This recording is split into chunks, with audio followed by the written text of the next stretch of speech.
सभी को प्रणाम। जय गुरुदेव। परम पूज्य गुरुदेव, परम वंदनीय माता जी के दिव्य स्वाध्याय में आप सभी का स्वागत है। आइए जय घोष और गायत्री मंत्र से आज के स्वाध्याय का क्रम शुरू करते हैं। बोलिए परम पूज्य गुरुदेव की जय, परम वंदनीय माता जी की जय, दादा गुरुदेव की जय, युगाधिपति महाकाल की जय। कमर सीधी कर लें, आंखें बंद, दोनों हाथ गोद में। भगवान सूर्य, भगवान भास्कर, भगवान आदित्य के दीप्तिमान स्वरूप का ध्यान और उसके मध्य माँ गायत्री का वात्सल्यमयी, प्रेममयी, दयामयी, करुणामयी माँ गायत्री की अनुपम छवि का ध्यान और इस पूर्ण विश्वास के साथ गायत्री मंत्र का उच्चारण कि इसका एक एक शब्द हमारे रोम रोम कण कण को माँ गायत्री के प्राण ऊर्जा से भरता चला जा रहा है। हमारा जीवन, हमारा सोच विचार, हमारा दृष्टिकोण, हमारा जीवन जीने की समझ परिमार्जित, परिष्कृत होती चली जा रही है, रिफाइंड होती चली जा रही है। हम पहले से बेटर होते चले जा रहे हैं, हमारी अंडरस्टैंडिंग डीप होती चली जा रही है। ऐसा मन में भाव दृढ़ करते हुए महामंत्र गायत्री मंत्र एक साथ। ॐ भूर्भुवः स्वः तत्सवितुर्वरेण्यं भर्गो देवस्य धीमहि धियो यो नः प्रचोदयात्। ॐ गुरुर्ब्रह्मा गुरुर्विष्णु गुरुरेव महेश्वर गुरु साक्षात् परब्रह्म तस्मै श्री गुरवे नमः। अखंडानंदबोधाय शिष्य संतापहारिणे सच्चिदानंद रूपाय तस्मै श्री गुरवे नमः। मातृवत् लालयित्री च पितृवत् मार्गदर्शिका नमोस्तु गुरुसत्तायै श्रद्धा प्रज्ञायुता चया, श्रद्धा प्रज्ञायुता चया। ॐ श्री गुरवे नमः। आवाहयामि, स्थापयामि, ध्यायामि। गन्धाक्षतं पुष्पाणि धूपं दीपं नैवेद्यं समर्पयामि, ततो नमस्कारं करोमि। ॐ श्री गुरुदेवाय नमः। माता भगवते नमः। दादा गुरुदेवाय नमः। परम पूज्य गुरुदेव, परम वंदनीय माता जी के करुणामय वात्सल्य में सानिध्य में बैठने का भाव अंतर्मन में दृढ़ हो, उनकी होने की अनुभूति अंतर्मन में जागृत होते चली जाए। उनके पास बैठना कैसा होता है, किस तरह की अनुभूति होती है, किस तरह की फीलिंग हो सकती है अगर परम पूज्य गुरुदेव वंदनीय माता जी सामने बैठे हों और वो हमें कुछ बता रहे हों। ऐसा मन में भाव दृढ़ करते हुए, ऐसे किसी दिव्य लोक में उनके साथ होने का भाव अंतर्मन में दृढ़ करते हुए आइए आज के स्वाध्याय का क्रम शुरू करते हैं। आज के क्रम में गुरुदेव पंचशीलों की बात बता रहे हैं, किस तरह से पंचशीलों को अपनाने से आध्यात्मिक चिकित्सा की ओर बढ़ा जा सकता है। यहाँ पे ये बहुत ही सुंदर यहाँ पे एक तरह से उनका मैसेज है जो कि मैं फिर से पढ़ देती हूँ। वो 2 पॉइंट से पहले यहाँ कह रहे हैं कि आध्यात्मिक स्वास्थ्य का अर्थ समझें, आध्यात्मिक चिकित्सा की ओर कदम बढ़ाएं। यही वह दैवी संदेश है जिसे इस समय अंत सुन रहा है। हिमालय की हवाओं ने जिसे हम सब के लिए भेजा है। नवरात्रि के पवित्र पलों में इसी की साधना की जानी है।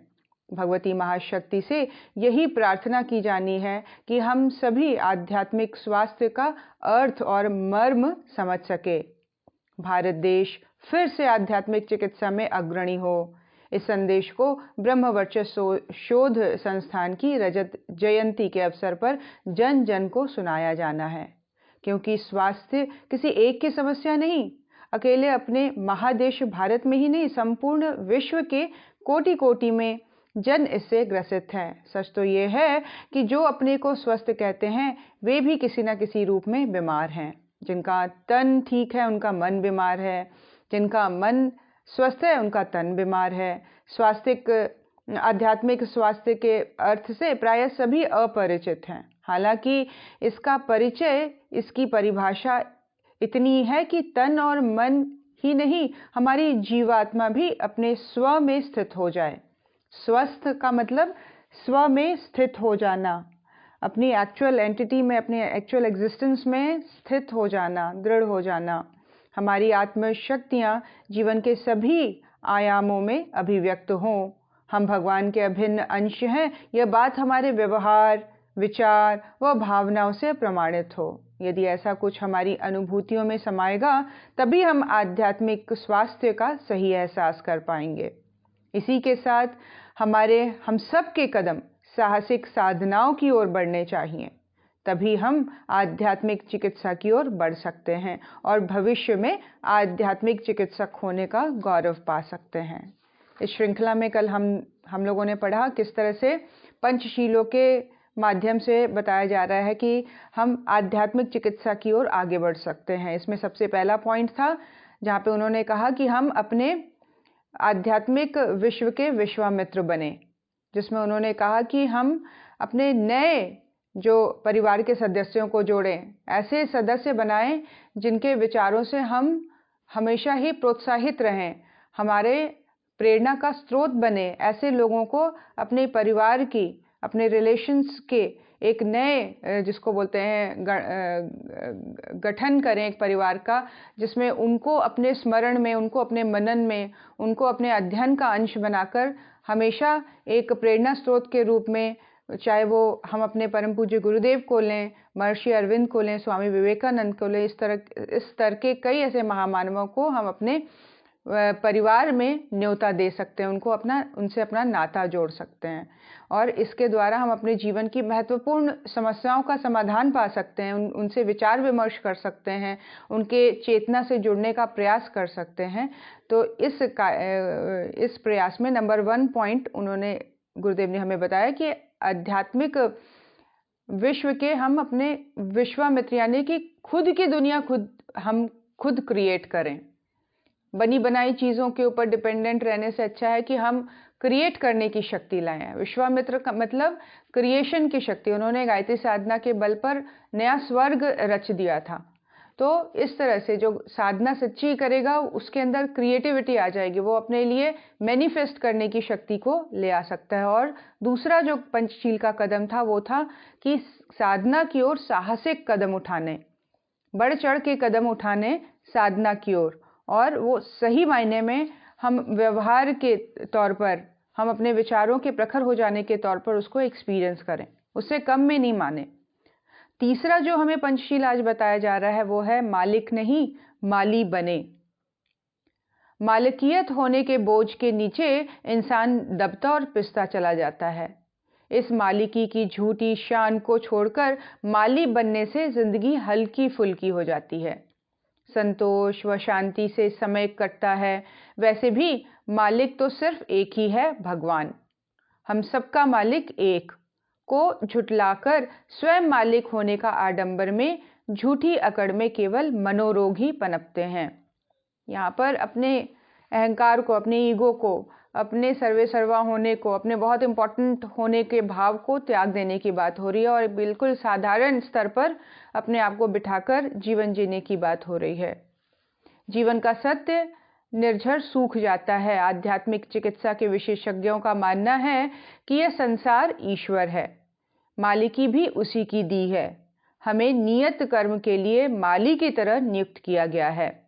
उपलब्ध शरीर का, परिवार का, वैभव का वास्तविक स्वामी परमेश्वर ही है। हम तो बस उसकी सुरक्षा व सुव्यवस्था भर के लिए उत्तरदायी हैं। ऐसा सोचने से अपने आप ही जी हल्का हो जाता है और अनावश्यक मानसिक विषिप्तताओं और विषादों की आग में न जलना पड़ता है। ये वाली स्थिति क्या है जहाँ हम जीवन में समय के साथ साथ बहने का भाव रखते हैं। हमने कुछ भी एक्यूमुलेट नहीं किया हुआ होता है। मेरा का भाव बिल्कुल ही, जिसको बोलते हैं, ना के बराबर होता है और इससे आगे बढ़ने की जो स्थिति है, जो चांसेस हैं, वो अधिक बने रहते हैं। ग्रोथ माइंडसेट जिसको बोला जाता है वो डेवलप होता चला जाता है। हम किसी चीज़ के मालिक नहीं बनते, हम किसी चीज़ के अधिकारी की तरह अपने आप को फील नहीं करते हैं। ईश्वर का दिया हुआ उनके आशीर्वाद के रूप में, प्रसाद रूप में ग्रहण करते हैं और हल्का फुल्का जीवन जीते हैं। ऐसे ही मानसिकता से आध्यात्मिकता में चिकित्सा को हम अपने जीवन में इनवाइट करते हैं कि अगर हम अपने माइंडसेट को ऐसा रखते हैं तो जो ईश्वरीय चेतनाएं हैं, जो दैवीय शक्तियां हैं, जो दिव्य ऊर्जाएं हैं, वो मनुष्य का इस तरह से जिनका पवित्र मानसिकता है उनकी हमेशा ही हीलिंग होती रहती है, उनको हमेशा ही सेहत का, उनके परिवार का, उनके भविष्य का ध्यान रखा जाता है। हम ना भूतकाल की शिकायत करें, ना ही भविष्य के लिए आतुर हों। देखिए, ये बहुत ही दो चीज़ बहुत इम्पॉर्टेंट है। प्रेजेंट में ना रहकर हम पास्ट में शिकायत करते रह जाते हैं, शिकायती टट्टू बन जाते हैं। उसने ऐसा किया, उसने ऐसा बोला, उसने ऐसा क्यों कहा, क्यों किया, क्यों करा। तो ये सारी चीज़ें, और भविष्य में को जानने की आतुरता, क्या होगा, ऐसा होना चाहिए, मुझे ये मिल जाना चाहिए, मेरा भविष्य में ऐसा है कि नहीं है, एक आशंका वाली स्थिति। तो कह रहे हैं गुरुदेव कि यहाँ पे दोनों ही स्थिति से अपने आप को मुक्त करो। ना भूतकाल की शिकायत मन में रहे और ना भविष्य के लिए हम एक्साइटेड रहें, आतुर रहें या असंदिग्ध रहे, अशांत रहे। वरन वर्तमान का पूरी जागरूकता एवं तत्परता के साथ सदुपयोग करें। अभी जहाँ हैं, अभी जिस पल में हैं, उसको हम पूरी तरह से एंजॉय करें, पूरी तरह से उसका उपयोग करें। न हानि से सिर पटके, न लाभ में खुशी के पागल बने। विवेकवान, धैर्यवान, भाव प्रणव भक्त की भूमिका निभाएं। जो बोझ कंधे पर है उसे जिम्मेदारी के साथ निभाएं और प्रसन्न रहें। हाँ, अपने कर्तव्य को पूरा करने व उसके लिए मर मिटने में अपनी तरफ से कोई भी कसर नहीं छोड़ें। जिम्मेदार बनने की बात हो रही है। जो प्रेजेंट में रहेगा वही जिम्मेदार बनेगा। जो पास्ट के दुख को और भविष्य की आशंका से ग्रसित रहेगा, वो अपनी ड्यूटी के लिए जिम्मेदार हो ही नहीं सकता है। उसका समय किन बातों में, किन चिंताओं में, किन परेशानियों में कब कट जाएगा, उसको पता ही नहीं लगेगा अपनी जिम्मेदारी का। इसलिए गुरुदेव कह रहे हैं, सारी चीज़ें छोड़कर अभी में, आज में, इस क्षण में, वर्तमान में अपने आप को पूरी तरह से खड़ा कर लो। उसको पूरी तरह से एक सिपाही की तरह अलर्ट कर दो और अपनी जिम्मेदारी को पूरी प्रसन्नता के साथ, पूरी कर्तव्य परायणता के साथ उसको निभाने के लिए मर मिटो। मर मिटने की बात हो रही है। मर मिटना मतलब मन को मार देना। मिट जाने का मतलब फिर वहाँ पे अपना कोई अलग से ईगो या अपना कोई अलग से कोई अहंकार खड़ा नहीं हो रहा है। हम अपने उस कर्तव्य को लेकर, उस काम को लेकर पूरी तरह से समर्पित हैं। पूरी तरह से हमने अपने आप को सरेंडर कर दिया है। मर मिट जाना। चौथा जो पॉइंट यहाँ पंचशीलों के बारे में बताया जा रहा है वो है बर्बादी से बचें। तो हम अगर देखें कि अभी तक के 3 पॉइंट्स में, जहाँ पर एक कहा जा रहा है विचारों को श्रेष्ठ बनाने के लिए नए रिश्तेदार बनाएं। ऐसे रिश्तेदार जो हमारे प्रेरणा स्रोत बने, जो हमें परेशान नहीं करें, जिनके बारे में सोचकर हमें कोई खिन्नता ना हो। ऐसे रिश्तेदार बने जिनके बारे में सोचकर हमें प्रेरणा मिले, हमें मोटिवेशन मिले, हमें इंस्पिरेशन मिले और हम आगे बढ़ें जीवन में, हम प्रसन्नचित्त बने। इसीलिए विचारों का श्रेष्ठ और विचारों का ऊर्ध्वगामी होना बहुत ज़रूरी है। ऊंचा उठने वाले विचार आने बहुत ज़रूरी है। इसके लिए हम स्वयं के विश्वामित्र बने। और दूसरा, उस विचारों को स्थायी रखने के लिए साधनात्मक प्रतिक्रिया हम लोगों की जीवन में आरंभ हो जानी चाहिए। साधनात्मक क्रियाकलाप, हम अपने आप को कितना एक सिस्टम के साथ, एक रूटीन के साथ, चाहे वो संयम को ले लीजिए, चाहे सदाचार को ले लीजिए, किसी भी लेवल पर अपने विचारों का संयम, पैसों का संयम, समय का संयम, है ना, हर लेवल पर अपने आप को हम कितना बांध के चल सकते हैं, डिसिप्लिन होके चल सकते हैं। ये दूसरा पॉइंट है, क्योंकि वो ये हमारे अंदर की प्राण ऊर्जा को ऊर्ध्वगामी बनाएगा, तो विचार हमेशा ही श्रेष्ठ बने रहेंगे। और तीसरा जो है, अचीवमेंट जो हमने किया है उसके ऊपर हमारा अहंकार कुठाराघात ना करे, वो अहंकार का अटैक नहीं होना चाहिए, ईगो का अटैक ना हो जाए जो हमने खुद बनाया अपने लिए। अगर हम किसी बनाने में अपने अहम को बढ़ाते चले जाएंगे तो वो सारी मेहनत हमारी खराब होती चली जाएगी। इसीलिए मालिक नहीं माली बने रहने की, किसी ने कुछ दिया हुआ है उसकी रखवाली करने का भाव। अगर बच्चों को देखकर, अपने अचीवमेंट्स को देखकर, अपनी पढ़ाई को देखकर, अपने टैलेंट को देखकर अगर कहीं भी अहंकार आता है तो अहंकार आने की बजाय गुरु की कृपा होनी, ईश्वर के द्वारा प्रदत्त ये सारी चीज़ें हमें उपलब्ध करवाई गई हैं, इसका मुझे ठीक ठीक इस्तेमाल करना है, इसको मुझे ध्यान से रखना है, इसको एज अ माली, एज अ गार्ड इसका ध्यान रखना है। जब ये वाली वृत्ति हो जाएगी तो कहीं भी कोई भी अचीवमेंट, कोई भी एक्यूमुलेशन सिर चढ़कर नहीं बोलेगी। फिर एनर्जी से हम लीक नहीं होंगे, हम कहीं से भी अपने प्राण ऊर्जा को निम्नगामी नहीं बनाएंगे। चौथा बता रहे हैं गुरुदेव, बर्बादी से बचने की बात, संयम में रहने की बात, बर्बादी वाली चीज़ों को के व्यवहार में से अपने आप को उठा लेने की बात। अब बर्बादी किस तरह की? गलत कामों में अपनी सामर्थ्य को बर्बाद करने के दुष्परिणाम सभी जानते हैं। ऐसे लोगों को दुष्ट, दुराचारी या कुकर्मी कहा जाता है। इन्हें बदनामी मिलती है, घृणित, तिरस्कार बनते हैं, आत्म प्रताड़ना सहते हुए सहयोग से वंचित होना पड़ता है और पतन के गर्त में गिर जाना पड़ता है।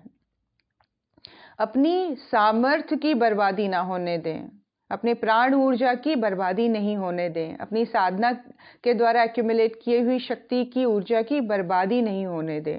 जो ऐसी बर्बादी में लग जाता है वो दुराचारी कहलाता है और आत्म प्रताड़ना सहते हुए पतन के गर्त में उसका जीवन समाप्त हो जाता है। यह सब केवल अपनी सामर्थ्य के गलत नियोजन से होता है। इस महापाप से थोड़े कम दर्जे का पाप है व्यर्थ में अपनी शक्तियों को गवाते रहने की मूर्खता। एक वो व्यक्ति है जो पूरी तरह से, पूरे मनोबल के साथ अपनी एनर्जी को गलत डायरेक्शन में लगा रहा है, जिसको कहा जाता है पूरी तरह से कुमार्ग पर चल पड़ना या दुराचारी बन जाना। और उसके सेकेंड लेवल पर जो लोग गलती करते हैं वो है अपने सामर्थ्य का प्रॉपर नियोजन नहीं होना, व्यर्थ के कामों में अपनी शक्तियों को गवा देना, व्यर्थ की चीज़ों में अपने एनर्जीज को फूंक देना। आज हम समय को व्यर्थ गवा देते हैं। आज हमारे लिए मीडिया बहुत इम्पोर्टेंट हो गया, हमारे लिए सोशल मीडियाज बहुत इम्पोर्टेंट, तो हम बहुत सारे व्यर्थ के विचारों को हम एक्यूमुलेट करते चले जाते हैं और कहीं ना कहीं अपनी एनर्जी को, अपनी शक्तियों को व्यर्थ में गवाते चले जाते हैं। इसको गुरुदेव ने मूर्खता का नाम दिया है। ये मूर्खतापूर्ण तरीका है, एक बहुत ही जिसको बोलते हैं इडियोटिक वे है, अप्रोच है जीवन जीने का। यूं देखने में यह कोई बड़ी बुराई नहीं लगती, पर इसके परिणाम लगभग उसी स्तर के होते हैं। क्या बोल रहे हैं? आमतौर पर बर्बादी के 4 तरीके देखने को मिलते हैं। बर्बादी का लेवल, स्तर 4 लेवल पर देखा जा सकता है। शारीरिक श्रम शक्ति को व्यर्थ में गंवाना आलस्य कहलाता है। जैसे आलसी की तरह बैठे रहे, अपना प्रॉपर जो बॉडी से हमको काम लेना चाहिए वो नहीं ले रहे हैं, इस श्रम को व्यर्थ में गंवाए चले जा रहे हैं आलस्य में। दूसरा, मन को अभिष्ट प्रयोजन में न लगाकर उसे इधर उधर भटकने देना, इसी को प्रमाद कहा जाता है। आलस्य प्रमाद कहते हैं ना, तो आलस्य बॉडी से रिलेटेड और प्रमाद मन के विचारों से रिलेटेड। अगर मन को भी हम नियोजित करके नहीं चलेंगे, उसको फोकस्ड किसी काम में नहीं लगा के रखेंगे, तो वो भी प्रमादी होता चला जाएगा, इधर उधर भटकेगा। और ये भी एक तरीका है अपने स्वयं की ऊर्जा की बर्बादी की। तीसरा, समय का, धन का, वस्तुओं का, क्षमता का बेसिलसिले उपयोग करना, उन्हें बर्बाद करना, इसको कहा जाता है अपव्यय। चौथा पॉइंट क्या हो गया? अपव्यय।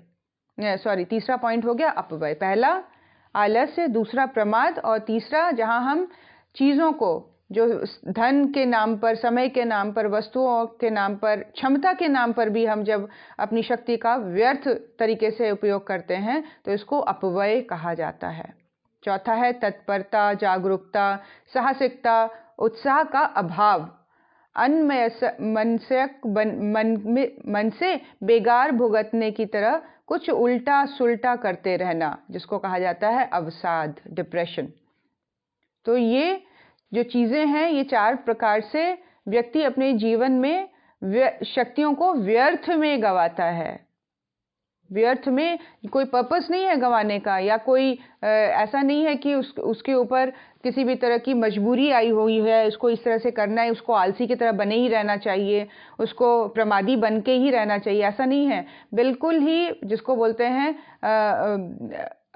व्यर्थ में अपनी आदतों की वजह से, अपने संस्कारों की वजह से, अपने कंफर्ट जोन में रहने की वजह से इस तरह की वृत्ति का बना रहना, जहां हम आलस्य को, जहां हम प्रमाद को, जहां पर हम अपव्यय को या हम अवसाद में रहने को कंफर्टेबल फील करने लग गए हैं और बिल्कुल व्यर्थ में अपने ऊर्जा की, शारीरिक मानसिक ऊर्जा की बर्बादी कर रहे हैं।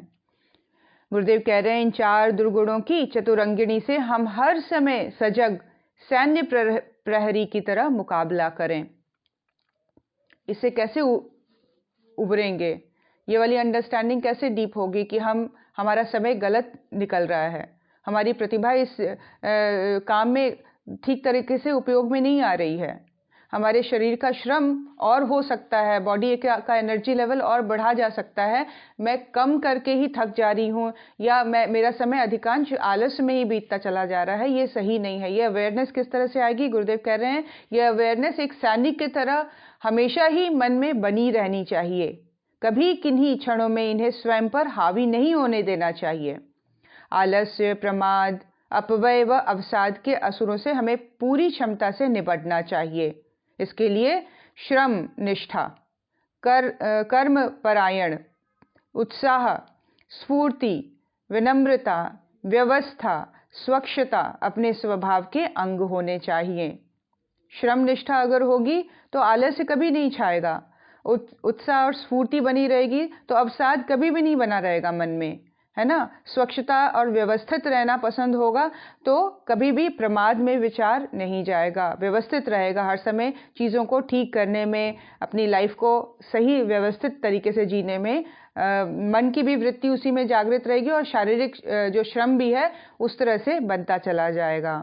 भीरुता, आत्महीनता, दीनता, निराशा, चिंता जैसे दुष्प्रवृत्ति को अपनी सामर्थ्य को बर्बाद करने की इजाज़त हमें नहीं देनी चाहिए। इस तरह की वृत्तियों को हमें स्पेस नहीं देना चाहिए। इसके लिए हमें बिल्कुल एक, गुरुदेव यहाँ पे बहुत सुंदर शब्द कह रहे हैं कि एक सजग सैन्य प्रहरी की तरह, जैसे बॉर्डर्स में खड़े हमारे सैनिक किस तरह से अलर्ट रहते हैं, अवेयर रहते हैं, पूरी तरह से देश की सुरक्षा के लिए रिस्पॉन्सिबल बने रहते हैं, ठीक वैसे ही गुरुदेव कह रहे हैं ऐसी अवेयरनेस, अलर्टनेस अपने लिए बना के रखें। कई बार हम खो जाते हैं कि व्हाट्सएप खोला तो फिर वो चैट चलती चली जा रही है और घंटों निकल गए, फेसबुक देखने बैठे तो घंटों निकलते चले जा रहे हैं, फ़ोन में बात चल रही है तो घंटों बात ही करते चले जा रहे हैं, अपन में समय का ही ध्यान नहीं है। तो उस लेवल पर धीरे धीरे प्रैक्टिस और धीरे धीरे इस बात की अवेयरनेस कि अभी मैं क्या सोच रही हूँ, क्या कर रही हूँ, क्या ये रिक्वायर्ड है या is it good to have और नीड टू हैव, ये क्वेश्चन हमेशा अपने आप से पूछें। ये मैनेजमेंट में लेसन आता है कि किसी भी चीज़ की रिक्वायरमेंट को लेने से पहले या किसी कहीं पर भी अपने पैसे को खर्च करने से पहले ये पूछें अपने आप से कि ये लेना अच्छा है या ये लेना ज़रूरी है। अच्छा और ज़रूरी में डिफरेंस, अपने इंजॉयमेंट में और अपने डिसिप्लिन में डिफरेंस को हमेशा पूछते रहें। कितना रिक्वायर्ड है ये, क्या अभी मेरे लिए ये ज़रूरी है कि मैं और सोऊं, या मेरे लिए मेहनत करना ज़रूरी है? क्या मेरे लिए अभी ये ज़रूरी है कि मैं दूसरे विचारों में अपना समय बिता दूं, किसकी लाइफ में, कौन सी सेलिब्रिटी की लाइफ में क्या हो रहा है, इसको देखने में अपना समय व्यतीत करूं, या अपने स्किल्स को डेवलप करूं, अपना आत्मबल बढ़ाने में समय को लगाऊं? तो ये अपने आप से क्वेश्चन करना, और ये क्वेश्चन करना तब पॉसिबल है जब हम इन सब चीज़ों को लेकर हमारे में एक अंडरस्टैंडिंग आ गई है, हम इस चीज़ के इम्पोर्टेंस को समझने लग गए हैं कि उत्साही रहना क्या होता है, व्यवस्थित रहना क्या होता है, स्वस्थ रहना क्या होता है, स्वच्छ रहना क्या होता है ना। आलस्य का नहीं होना किस तरह से हम फील करते हैं अपने जीवन में, शरीर का स्वस्थ होना कितना सुंदर एक्सपीरियंस हो सकता है लाइफ में। जब हम इस और अपनी नॉलेज को, अपने ज्ञान को की अभिवृद्धि करेंगे, तब उस तरह के पैटर्न्स हमारे रूटीन में डेवलप होते चले जाएंगे। एक साधक के लिए एज अ पंचशील इसको बताया जा रहा है कि बर्बादी से बचें, हर लेवल की बर्बादी से। यहाँ पे अपव्यय भी बताया गया, जहाँ पे चीज़ों की बर्बादी ना हो हमारे द्वारा, चाहे वो धन हो, चाहे वस्तु हो, चाहे कपड़ा हो, चाहे हमारा खुद का टैलेंट ही हो। क्षमता को भी इस तरह से बताया जा रहा है कि अगर हमारे अंदर टैलेंट है तो उसको भी हम वेस्ट नहीं करें या गलत कामों में इसका उपयोग नहीं करें, सही कामों में जागरूक रहकर रहे। पांचवा और अंतिम पंचशील बताया जा रहा है, उदार बनने से चूके नहीं। उदारता क्यों जरूरी है एक साधक के लिए? गुरुदेव बता रहे, आध्यात्मिक रूप से स्वस्थ व्यक्ति उदारता से कभी चूकता नहीं। कृपणता व विलासिता दोनों ही आध्यात्मिक रोगी होने के चिन्ह हैं।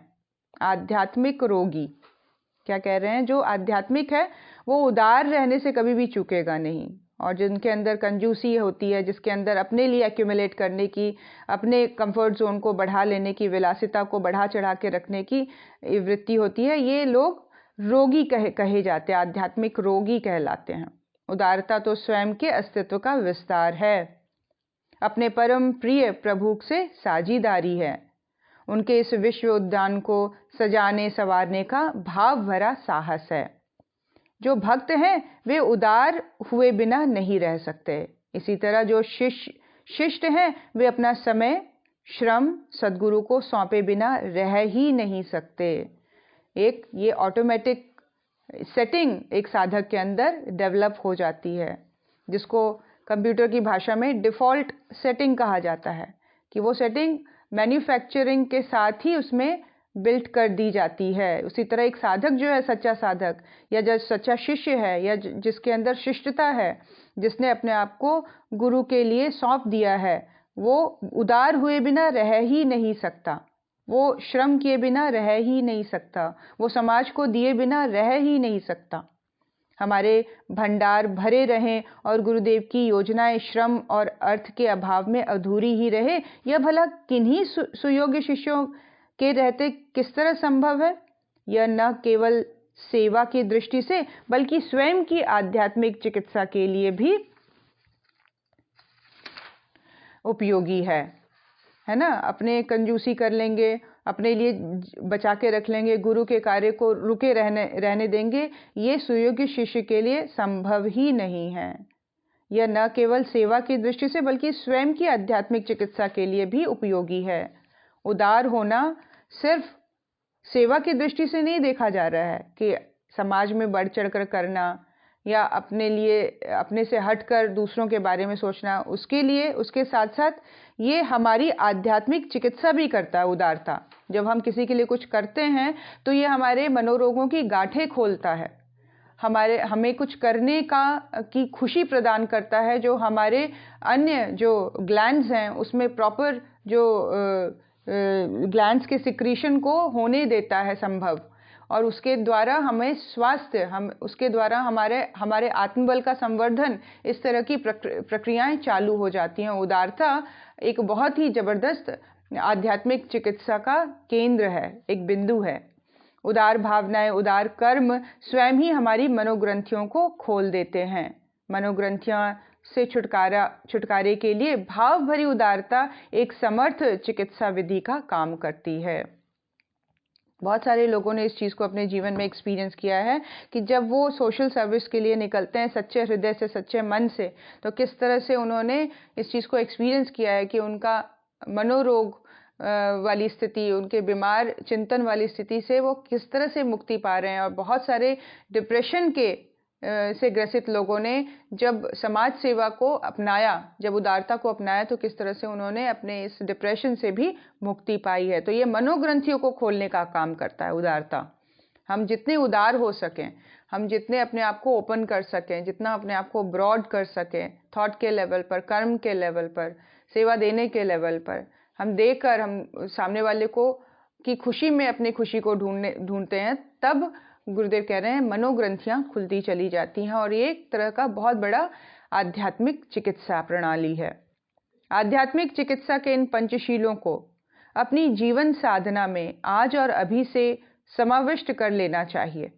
यदि इन्हें अपने जीवन में सतत उतारने के लिए सतत कोशिश की जाती रहे तो आध्यात्मिक चिकित्सा से सामान्य व साधारण असामान्य व असाधारण बना जा सकता है।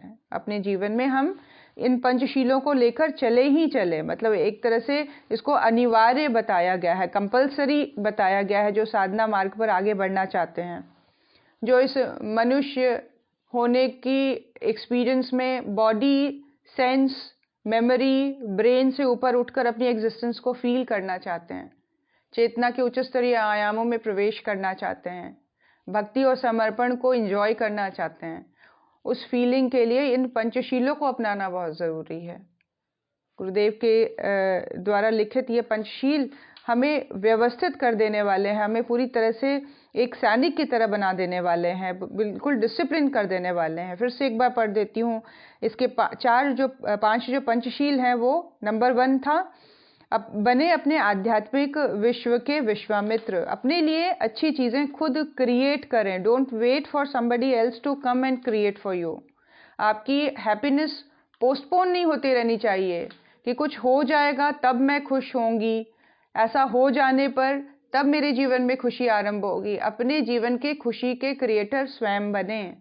हम अपने आप को हर क्षण हर पल खुश रख सकते हैं अगर हम उच्च स्तरीय जो देव शक्तियाँ हैं, जो महामानव रह चुके हैं, उनके साथ अपने आप को, उनके विचारों के साथ अपने आप को जोड़ना शुरू कर दें। हम देखें वो सोचते कैसे हैं, वो उन्होंने जीवन को कैसे जिया, उनके सोचने का ढर्रा, उनके सोचने का तरीका कैसा था।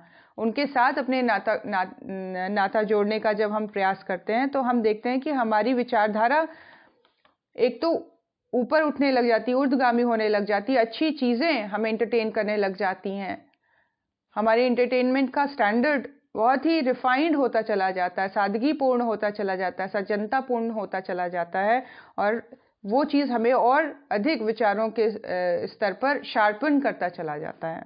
अंडरस्टैंडिंग हमारी डीप होती चली जाती है। दूसरा पॉइंट बताया गुरुदेव ने, साधना के लिए साहसिक कदम बढ़ाना। साधना के लिए साहसिक कदम बढ़ाना। साहस कहाँ जुटाना पड़ेगा? जहाँ पर मन अभी ठीक से समझ नहीं पाया है किसी चीज़ के बारे में, उसके बारे में डरता है, उसका करने से उसको कॉन्फिडेंस नहीं आ रहा है कि ऐसा मैं कर सकती हूँ या कर सकता हूँ। ऐसे कामों के प्रति जहाँ पर हमारा जो ऊर्जा है, हमारी जो प्राण शक्ति है, वो ऊर्ध्वगामी बनती चली जाए, ऐसा कुछ उपक्रम अपनाया जाए। चाहे वो साधना हो, चाहे वो खान पान के लेवल पर अपने आप को संयमित करना हो, डिसिप्लिन करना हो। हम अपने स्तर पर देखें कि कितना बढ़ चढ़कर हम साधना का क्रम अपने जीवन में शुरू कर सकते हैं। तीसरा, हम किसी भी चीज़ के मालिक बनने का भाव नहीं करें। मेरा है वाला भाव कम होता चला जाए, मुझे ये रिस्पॉन्सिबिलिटी दी गई है वाला भाव बढ़ता चला जाए। ये ड्यूटी है, ये रिस्पॉन्सिबिलिटी है, ये चीज़ें मुझे प्रदान की गई हैं इसके बेस्ट उपयोग के लिए। इसका क्या बेस्ट यूटिलाइजेशन हो सकता है? अगर वो टैलेंट है, वो नॉलेज है, वो ब्यूटी है, वो क्षमताएं हैं, तो हर लेवल पर अपने आप को एक तरह से ड्यूटीफुल मानिए उस चीज़ के लिए कि ये रिस्पॉन्सिबिलिटी मुझे दी गई है, इसका मुझे बेस्ट उपयोग करना है। चाहे वो ज्ञान ही क्यों ना हो, विद्या क्यों ना हो, बहुत अच्छा खासा धन का एक्यूमुलेशन क्यों ना हो, किसी भी लेवल पर मालिक बनने की बजाय माली बनने वाला भाव कि ये मुझे दी गई है प्रसाद रूप में, इसको ग्रहण करते हुए समाज के लिए क्या बेस्ट किया जा सकता है, इसके द्वारा मैं अपने गुरु का काम किस तरह से कर सकती हूँ, इसके लिए मैं ऐसा कुछ कैसे करूं कि हजार करोड़ों लोगों तक इसका फ़ायदा उपलब्ध हो। तो इस तरह से अपनी मानसिकता बनानी। दूसरी, बर्बादी से बचने की बात। बर्बादी से हर लेवल पर, ना शरीर को आलस्य में डालना है, ना विचारों से प्रमादी बनना है, ना अपने पास जो वस्तुएं हैं उसके अपवयी बने, और कभी भी उत्साह के अभाव में या साहसिकता के अभाव में अवसाद ग्रसित होने से बचने का प्रयास करें। किस तरह से हम अवसाद से बच सकते हैं? आज डिप्रेशन हवा में है, अवसाद हवा में है। इजीली किसी भी एक नेगेटिव थॉट को पकड़ के अवसाद में गिरा जा सकता है, अब अवसाद में पूरे साल को निकाला जा सकता है, लेकिन समझदारी इसमें नहीं है। गुरुदेव कह रहे हैं बिल्कुल एक तत्पर सैनिक की तरह, सजग प्रहरी की तरह अपने आप को विचारों के लेवल पर, अपने आप को शरीर के श्रम के लेवल पर, मन में उठ रहे श्रेष्ठ विचारों के लेवल के लिए हमेशा ही प्रयत्नशील रहें। अपने आप को कभी भी ऊर्जा के स्तर पर गिरने ना दें। कभी भी अपने आप को डिस्टर्ब नहीं करें अंतर्मन से, विचारों के लेवल पर, भावनाओं के लेवल पर। तो उसके लिए एक अलर्टनेस, एक जिसको कहते हैं कि एक प्रैक्टिस ऐसी बन जाए डीप, जिसके बेस पर फिर हम चाहे सर्कमस्टेंसेस के लेवल पर किसी भी तरह की परिस्थिति क्यों ना हमारे जीवन में आ जाए, लेकिन ये सारी चीज़ें हमारे जीवन में कभी भी प्रवेश ना करने पाए। कभी भी हम आलसी की तरह जीवन को ना बिताएं। कभी भी इधर उधर भटकने वाले विचारों को लेकर हम ना चल पड़ें, है ना। चीज़ों को बेमतलब से या बर्बाद करने के तरीके से ना उपयोग करें।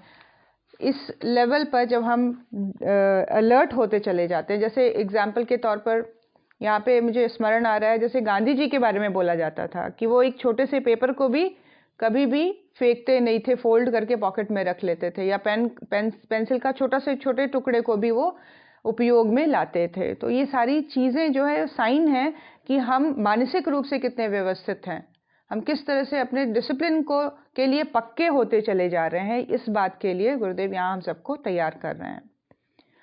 पांचवा था अंतिम, उदार बनने की बात, कि हमारे पास जो है हम तक ही सीमित ना रह जाए।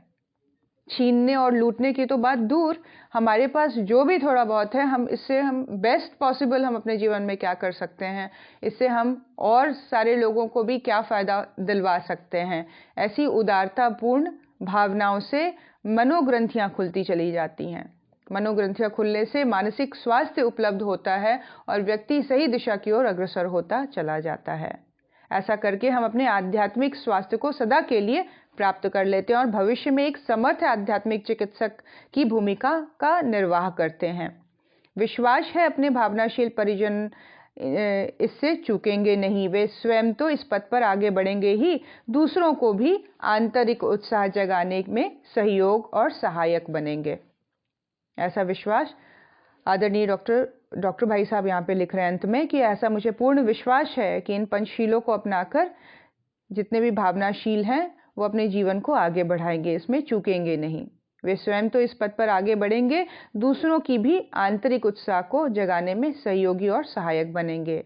ऐसा होने पर अपने भारत देश की आध्यात्मिक चिकित्सा की परंपरा को नव जीवन मिल सकता है। इन पंचशीलों के द्वारा हम एक बहुत ही, जिसको बोलते हैं ब्रॉड माइंड सेट को हम स्प्रेड कर सकते हैं अपने जीवन के एक एग्जाम्पल के द्वारा। तो अधिक से अधिक बढ़ चढ़ कर हम इन प्रैक्टिसेस को अपने जीवन में डीप करें, आध्यात्मिक चिकित्सक के रूप में अपने आप को स्थापित करें और जितना हो सके, जितना संभव हो सके अपनी प्राण ऊर्जा को ऊर्ध्वगामी बनाते हुए गुरु कार्य में अपने जीवन को व्यतीत करें। आइए गुरु सत्ता के चरणों में नमन करें, उनसे आशीर्वाद लेने का भाव। गुरु सत्ता हमें ऐसी समझ प्रदान करे, ऐसी अंडरस्टैंडिंग, ऐसी सूक्ष्म बुद्धि का जागरण करती चली जाए कि इन पंचशीलों का स्वयं ही हम सबके जीवन में जागरण होता चला जाए, हम सभी ऊर्ध्वगामी बनते चले जाएं, हम सब के जीवन में सत जो कर्मों की जो महत्ता है वो बढ़ती चली जाए। इस तरह के प्रयास, इस तरह की प्रैक्टिसेस, इस तरह का पैटर्न हमारे जीवन में डेवलप होता चला जाए। हमारा माइंडसेट ग्रोथ माइंडसेट के रूप में डेवलप होता चला जाए। फिक्स्ड माइंडसेट लेके हम जीवन को नहीं जिएं।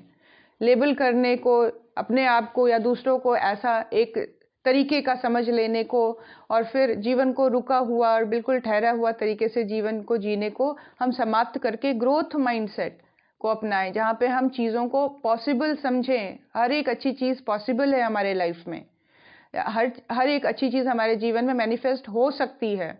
इस तरह के माइंडसेट से अपने लिए, दूसरों के लिए, बच्चों के लिए, पड़ोसियों के लिए, सबके लिए हम सद्बुद्धि और उज्जवल भविष्य की प्रार्थना अंतर्मन में जागृत रखें। ऐसा मनोभाव दृढ़ करते हुए गुरु सत्ता के चरणों में नमन।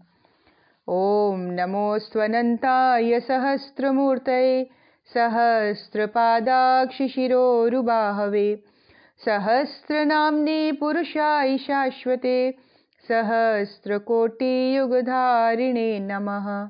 सहस्रकोटियुगधारिणे नमः। ओम श्री गुरुदेवाय नमः। माता भगवते नमः। दादा गुरुदेवाय नमः।